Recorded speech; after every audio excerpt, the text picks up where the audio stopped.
decided to do today's recital while the sun was on this side of the sky so that I'm not sort of a shadow in the picture, even though it'll be a bit warm for me, but that's okay. This is Edward Reed's Buddhist Books Podcast, episode 107, Tipiṭaka, part 46, in which we will continue the Pācittiya. Yes, the Pācittiya. It's always nice when it finally sticks. We'll be reading Pācittiya part 4, Roman numeral 4, and maybe 5, and we'll see how far we go. As usual, you already know from the opening scroll or from the title of the episode. If this is your first time seeing me and you're on YouTube, go ahead and click up here, and that will take you to the Tipiṭaka playlist. Better to start with episode 1. And if you're hearing me on the podcast, you can start either with the episode 1 of Tipiṭaka, which is episode 61 of Edward Reed's Buddhist Books Podcast, or I've created a separate podcast called Tipiṭaka, which you can search for on your podcasting app, and start with episode 1. Expiation, Pācittiya 4. At one time, the Enlightened One, the Lord, was staying at Savatthi in the Jeta Grove in Anathapindika's monastery. Now, at that time, the group of 6 monks, of course, made lay followers speak Dhamma line by line. The lay followers were disrespectful, not deferential toward the monks. They did not live in harmony. Those who were modest monks looked down upon, criticized, spread it about, saying, quote, "How can this group of 6 monks make lay followers speak Dhamma line by line? The lay followers are disrespectful, 3 dots. They do not live in harmony." Then these monks told this matter to the Lord, 3 dots. Quote, "Is it true, as is said, that you monks made lay followers speak Dhamma line by line, and that lay followers 3 dots in harmony?" End quote. Quote, "It is true, Lord." End quote. The Enlightened One, the Lord, rebuked them, saying, "How can you, foolish men, make lay followers speak Dhamma line by line, so that lay followers 3 dots in harmony? It is not, foolish men, for pleasing those who are not yet pleased, nor for increase in those who are pleased, 3 dots. And thus, monks, this rule of training should be set forth. Whatever monk should make one who is not ordained speak Dhamma line by line, there is an offense of expiation." End quote. Whatever means he who... Next time whatever comes up, we'll do the flashback. Monk means... so on. Not ordained means setting aside monk and nun. The rest are called not ordained. A line, the next line, every syllable, the next phrase. A line means starting together, they end together. The next line means starting singly, they end together. Every syllable means saying, quote, "Form is impermanent," end quote. Rupam anikam. He drops the ru, or he drops ru. All right. The next, let's check the footnote on that one. Unclear. The next phrase means, while saying, quote, "Form is impermanent," end quote, he utters the sound, quote, "Feelings are impermanent," end quote. That's interesting.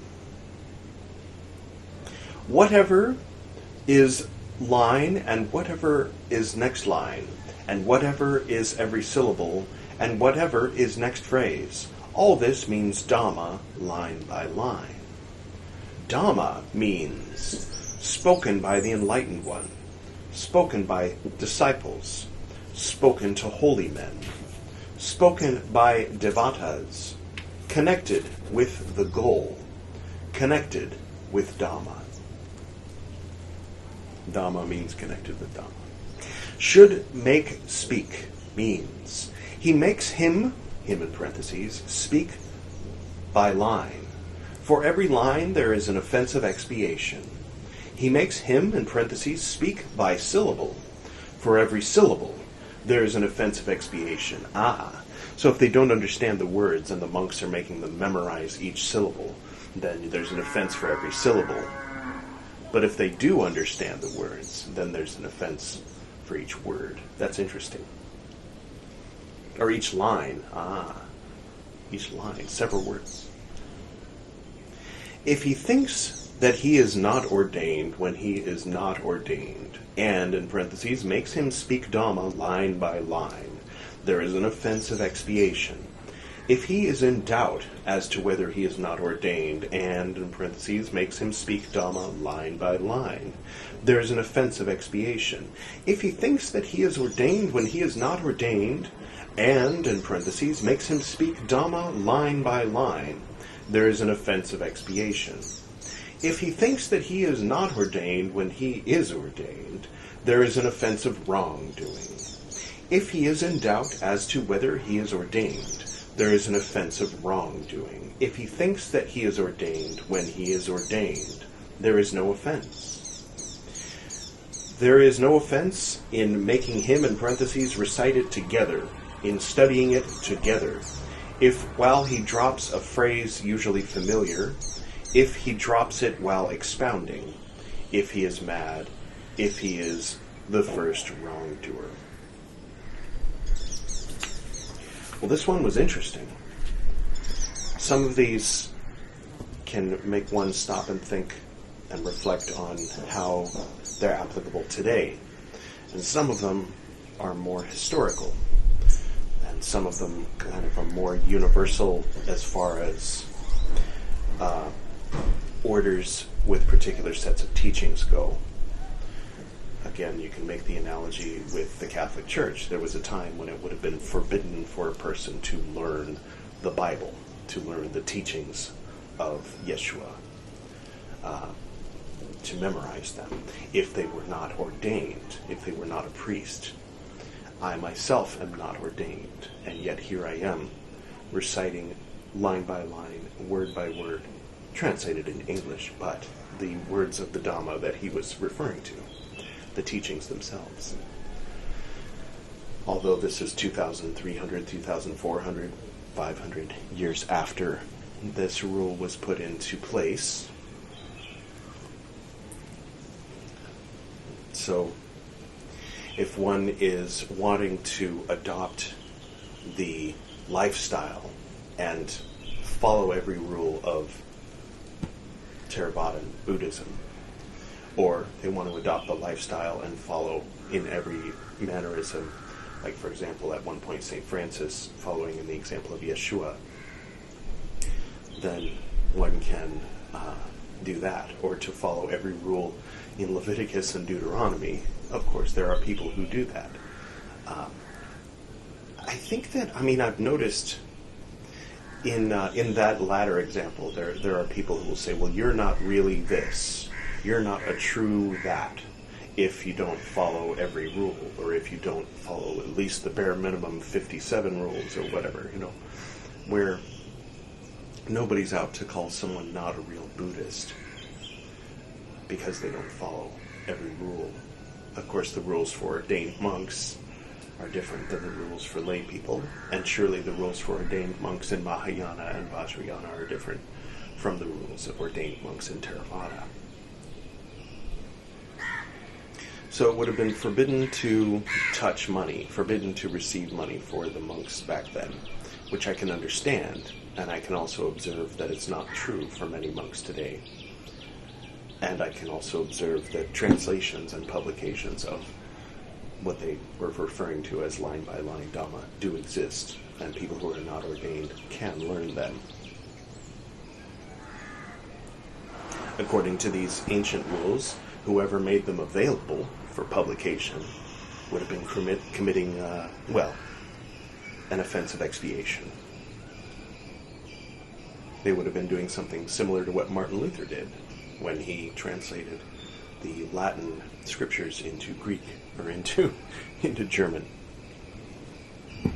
All right. Just reflecting, just thoughts, nothing of substance there, just kind of absorbing the information and processing it. If you have thoughts on Pācittiya 4, do please comment below. We'll move on to Pācittiya 5. At one time, the Enlightened One, the Lord, was staying at Alavi, in the chief shrine at Alavi. We're in a new place. Okay. Now at that time, lay followers came to the monastery for the sake of hearing Dhamma. When Dhamma had been spoken, the monks who were elders went to their own dwelling places. But the monks who were novices lay down in a sleeping place just there in the attendance hall, together with the lay followers, careless, thoughtless, naked, mumbling, snoring. The lay followers looked down upon, criticized, spread it about, saying, quote, "How can the reverend sirs lie down in a sleeping place?" My mind wants to read sleeping bag. Careless, thoughtless, naked, mumbling, snoring, end quote. Monks heard these lay followers, who looked down upon, criticized, spread it about. Those who were modest monks looked down upon, criticized, spread it about, saying, quote, "How can these monks lie down in a sleeping place with one who is not ordained?" End quote. Then these monks told this matter to the Lord. He said, "Is it true, as is said, monks, that monks lay down in a sleeping place with one who is not ordained?" End quote. Quote, "It is true, Lord." End quote, they said. The Enlightened One, the Lord, rebuked them, saying, "How, monks, can these foolish men lie down in a sleeping place with one who is not ordained? It is not, monks, for pleasing those who are not yet pleased." And thus, monks, this rule of training should be set forth. Whatever monk should lie down in a sleeping place with one who is not ordained, there is an offense of expiation. And thus this rule of training for monks came to be laid down by the Lord. Then the Lord, having stayed at Alavi for as long as he found suitable, set out on tour for Kosambi. Going along on tour, he arrived in due course at Kosambi. The Lord stayed there at Kosambi in the Badarika monastery. Monks spoke thus to the Venerable Rahula, quote, "Reverend Rahula, a rule of training laid down by the Lord says that there should be no lying down in a sleeping place with one who is not ordained. Reverend Rahula, find a sleeping place." End quote. Then the Venerable Rahula, not obtaining a sleeping place, lay down in a privy. Then the Lord, getting up in the night towards morning, approached this privy, and having approached, he coughed, and the Venerable Rahula also coughed. Quote, "Who is in there?" End quote, he said. Quote, "It is I, Lord Rahula." End quote, he said. Quote, "Why are you sitting there, Rahula?" End quote. Then the Venerable Rahula told this matter to the Lord. Then the Lord, in this connection, on this occasion, having given reasoned talk, addressed the monks, saying, "I allow you, monks, to lie down in a sleeping place with one who is not ordained for 2 or 3 nights. And thus, monks, this rule of training should be set forth. Whatever monk should lie down in a sleeping place with one who is not ordained for more than 2 or 3 nights, there is an offense of expiation." Whatever means, again, next time, I promise we will replay that. Monk means, again, same. Not ordained means setting aside monk, the rest are called not ordained. More than 2 or 3 nights means exceeding 2 or 3 nights. With means together with. Sleeping place means if it is fully covered, if it is fully closed round, if it is partially covered, if it is partially closed round. Should lie down in a sleeping place means if at sunset on the 4th day a monk lies down while one who is not ordained is lying down, there is an offense of expiation.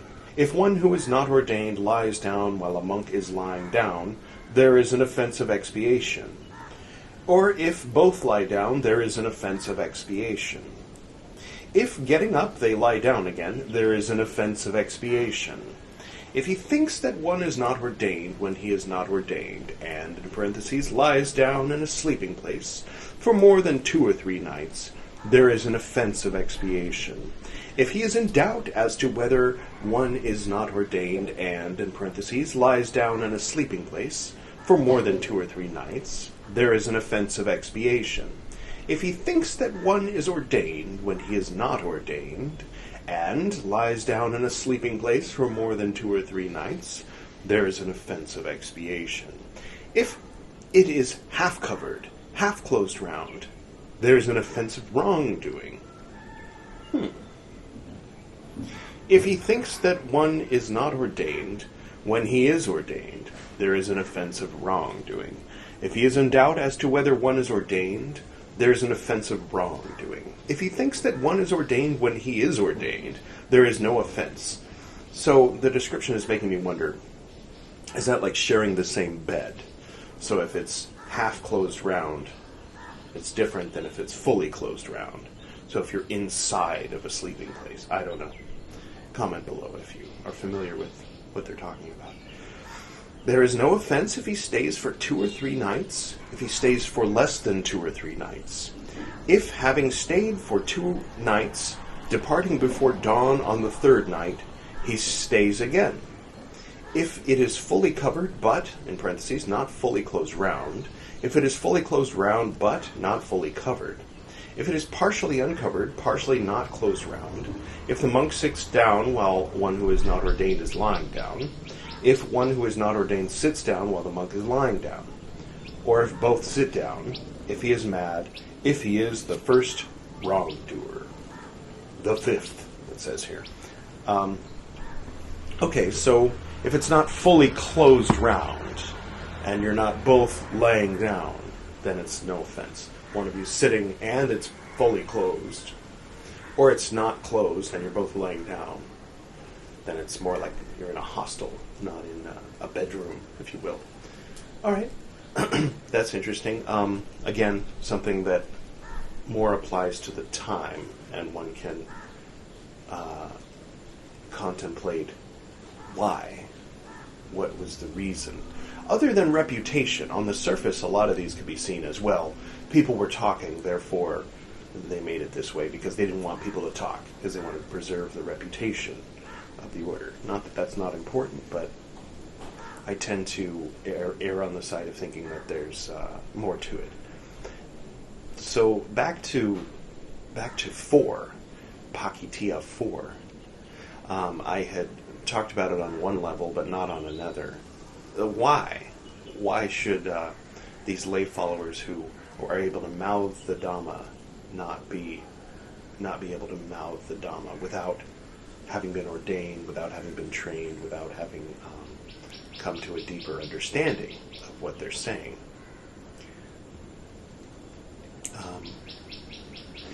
And there was one line that stood out to me. When they say form is impermanent, they say it with the sound as if they're saying feelings are impermanent, which is true, but they're not saying it with the understanding or the wisdom of what that means, or why that means freedom, or having processed the whole teaching, the whole message, the whole way, the whole path. Of course, form is impermanent. That's like basic to an understanding of the world, and basic to an understanding of the Buddhist way. But the way that these lay followers were being taught by the 6 monks, who, because we know it's them, we know that it's probably not good, they were being taught to mouth the Dhamma and say, form is impermanent, as if they're saying, oh, isn't it sad? So that was also part of why it's not a good thing. And, on the side of those who were against what Martin Luther did, too, there was a lot that happened afterward where people with, let's say, an incomplete understanding, sometimes with narcissistic personality disorder and some kind of messianic complex, or what's the word for when you want to take over the world? Well, anyway, would interpret and they would memorize the whole book. I mean, look at David Koresh. David Koresh wasn't possible before Martin Luther.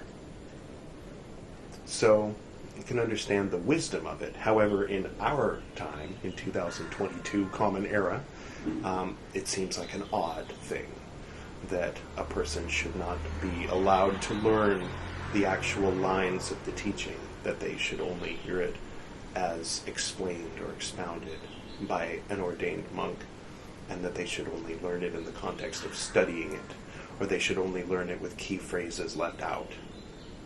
But that was the rule. That was how the Buddha taught his monks to teach back in the old days. Interesting. Very interesting. I think there's a lot of things that, the saying familiarity breeds contempt. So there's a lot of folks that are more familiar with the Judeo-Christian way who are able to name 500,000 things wrong with the church they went to growing up, for instance. And then when they hear an Alan Watts lecture, then they imagine that Buddhism is this perfect way that's so far the opposite, so completely unlike the path that they came from. And this is one of those examples of where you can see, interesting. Lord Buddha had something in common with Constantine. I wouldn't have predicted that. I mean, abstractly speaking. Well,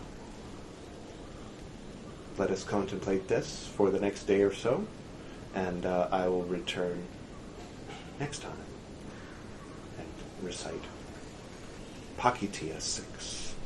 I hope everyone's doing well. The lighting only lasted so long. See? Now you can see me. Now you can't.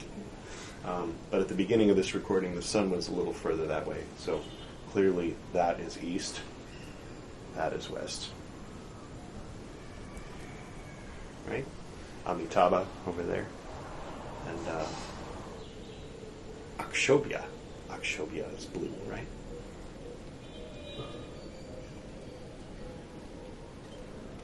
Ratnasambhava in the south, and Amoghasiddhi in the north, and Vairocana right in the center. I'll go ahead and close now on that note.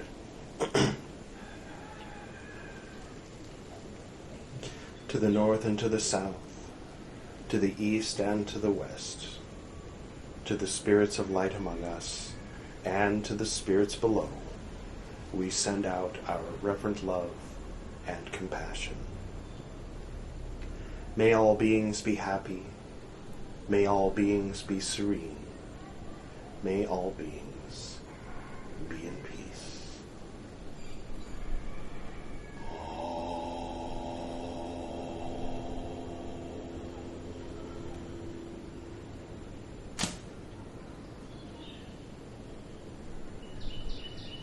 Until next time.